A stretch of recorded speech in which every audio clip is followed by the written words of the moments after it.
ये दुकान तुसा नहीं है तुसा ना मुर्गे ना रेट आज क्या सी 190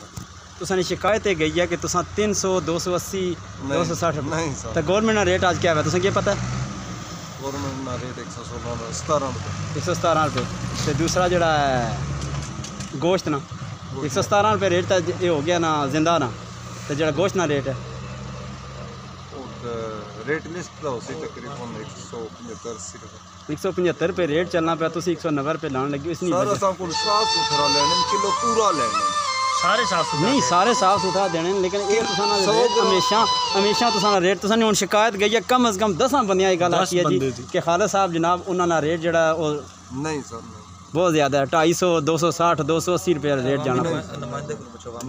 क्यों जी तुसी तो क्या रेट आजकल इन्होंने जा रहे 200 रुपये मैंने कोई खड़िया 200 रुपये तुसा खड़े गोश्त में ले गया 200 रुपये ना मैं ले गया जी हुन दसो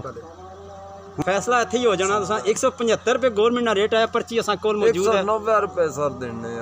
भाई ना कोल 10 रुपये है ही नहीं सर मेरे कोल मैं भाई ने किथों दे ये चैन असी ये रोज आमने नो देखो भाई ये गरीब लोग इत्थे बैठे हुए ने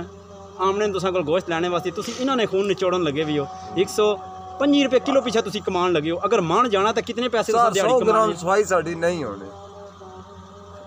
वजन पूरा देने हो किलो पूरा वजन पूरा ये गल थी वजन पूरा ये गल थी